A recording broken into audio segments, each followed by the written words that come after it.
Lep pozdrav, ponedeljek je in spet čas za športni pogled na spletni strani delo.si. Govorili bomo spet o smučanju, z nami je Vito Divac, naš strokovnjak za Tino Maze, lahko rečeva. Ne samo za Tino Maze. Za nami še en vikend v Severni Ameriki, Lake Louise, 6 mesti v smuku, 13 v super veleslalomu. Smo pričakovali več ali je to? Ja, v bistvu lahko rečem, da smo recimo nekako po neki logiki stvari bi mogla v super veleslalomu veliko bolj smučati kot je. Predvsem zaradi tega, ker je v smuku bila najboljša, odkar recimo v zadnjem desetletju oziroma odkar tekmuje v Lake Louiseu. Ampak super veleslalomu pač očitno ni še v taki formi, da bi nadgradila tisto, kar je imela v smuku. Andreja Masi je dejal, da so bili krivi pancerji, če po domače rečeva, da se je sama odločila za neko spremembo. Je to normalno pri njej in pri ekipi Two Amaze, ki naj bi nekako delovala zelo usklajeno in na profesionalni ravni? Ja, to je pravzaprav zelo v bistvu zame čudna odločitev. Zdaj ne vem, pač zakaj se je tako odločila. Očitno je menila, da ji bo lažje, oziroma da bo lažje sledila svojim zavojem in svojemu načinu smučanja. Ampak Mas je še nekaj poudaril zraven, zelo pomembno, da upa, da je to razlog. Se pravi, da ima nekako pušča tudi ta prostor, da tudi ni smučala tako dobro, kar se je videlo še zlasti v tistih delih proge, ker je bila v smuku precej boljša. Zavoji niso bili tako, oziroma niso bili slabi, ampak niso bili tako agresivni, tako izdelani kot pri tekmicah, če teh, ki so pač bili na zmagovalnem odru.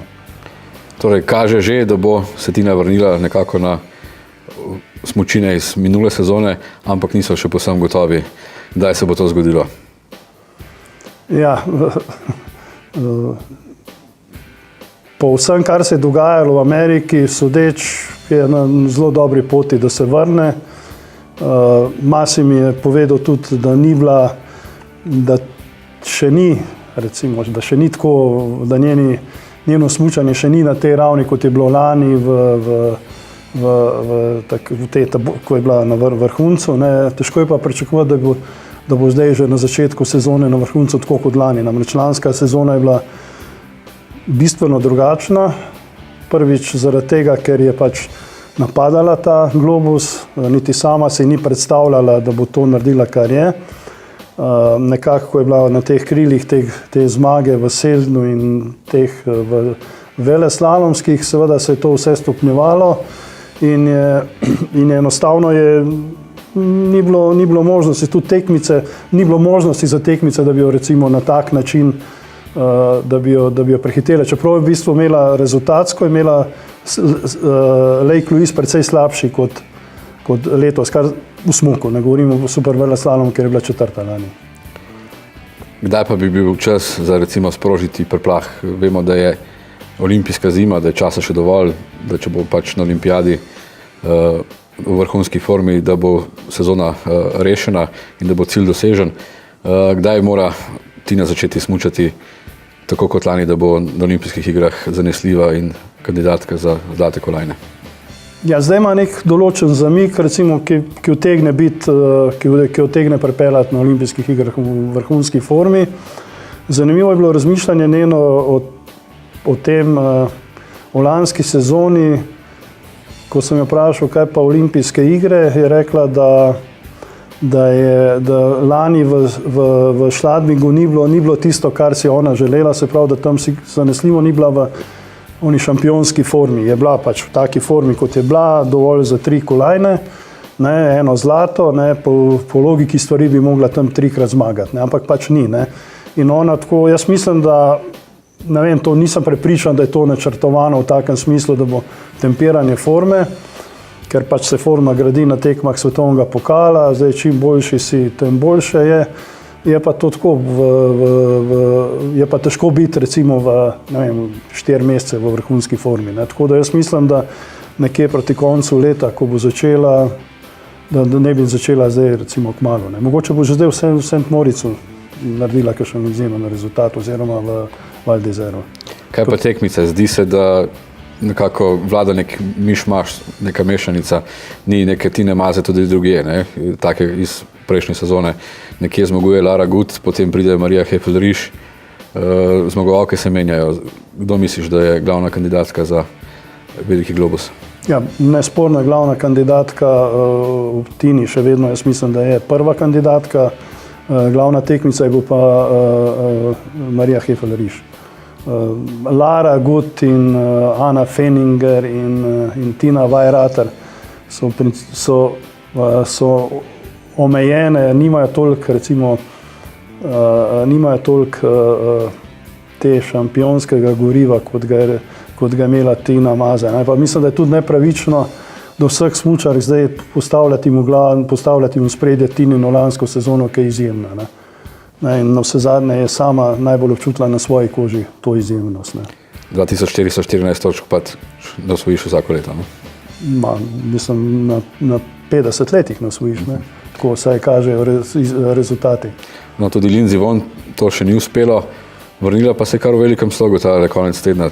Od prvega smuka do supervelesaloma strahovit poskok naprej. Ja, v prvem smuku, jaz sem se malo prenaglo ocenil, da je prezgodaj, ampak jaz mislim še vedno, da za nje logično je bilo, da bo nekako izkoristila svoje znanje in svojo tehniko. Seveda ni bila agresivna, pogumna, tako kot je bila recimo lani, ne. To se je videlo zelo, se je poznalo na smučanju. Je pa proga v Lake Louisu v bistvu zelo specifična in pisana na kožo njej, pa ne zaradi tega, ker je, ne vem, bi bila ne vem kako zahtevna, ampak zaradi tega, ker je v bistvu zelo poenostavljena v nekaterih smučarskih prvinah, ki ne obremenjujejo njenih kolen, tako kot bojo recimo naslednje, kot bojo te evropski smuki in superveleslalom, in zato je meni popolnoma normalno, da razmišlja o tem, a se ne priključi zdaj svetovne pokale, ali enostavno si vzame čas, da se stabilizira povsem. Pomembno je pa to, da je videla pač, da tehnično ni nič izgubila, se pravi to vrstno, da tudi tisti neki naboj ima v sebi in da pač bo zelo, če bo v tem stilu nadaljevala, bo zelo nevarna na olimpijskih igrah. Ta konec tedna smo videli tudi veliko vrnitev v moškem smučanju. Bodi Miller, drugi v veleslalomu, Teda Ligetija sicer ni mogel premagati, zato pa vse druge. Te preseneča, da se je tako močen vrnil, ali so to te tipične ameriške olimpijske zgodbe, ko pride na vsake 4 leta ta tekma, Američani pridejo ven in poberejo vse? Ja, malo je te ameriške zgodbe, malo je pa tudi seveda ta ameriški teren, ki ga je Bode Miller najbolj vajen od vseh, in to se mu je videlo tudi na smučanju, pa še vedno je bilo akrobatskih vložkov veliko, ampak je pa nedvomno je, da je pripravljen. Vprašanje pa je zdaj, kako dolgo lahko zdrži v tej konkurenci hudi. Zdaj za olimpijske igre pa treba seveda še počakati. Mislim, Ted Liget je tukaj za razred boljši, ampak do Sočija je še dolga pot in veliko tekem, veliko bo, tam bojo odločale tudi te ameriške prvine, ki jih oni imajo, psihološke in tako, ampak tudi seveda fizična, telesna pripravljenost, utrujenost od tekem svetovnega pokala. Zdaj, kako bojo to zbalansirali, to pripravo pa bomo videli. Za konec še vprašanje, ki ima daljšo brado kot Dedek Mraz. Kaj je z našim moškim smučanjem? 11 točk v 7 tekmah doslej.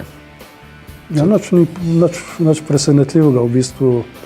To so tekme, na katerih slovenski alpski smučarji nikoli niso blesteli. Gre pravzaprav, v bistvu gre za njihovo omejenost tehnično, oziroma njihovo omejenost tekmovalno. Lahko so dobri v specifičnih razmerah, v njim domačih teren, za njih domačih terenih, posebnih razmerah. Tako da jaz pričakujem nekaj, ampak vedno je bilo tako, da so bili slovenski alpski smučarji januarja v vrhunski formi, pač kar to pač pomeni. Ne. Tako da jaz mislim, da bojo nekje januarja, da bojo zdaj počasi šli, recimo pravi odgovor, koliko sta recimo močna Perko in Šporn, bo dala Val Gardena. Vito, hvala za to analizo, vam pa nasvidenje prihodnji teden. Čau.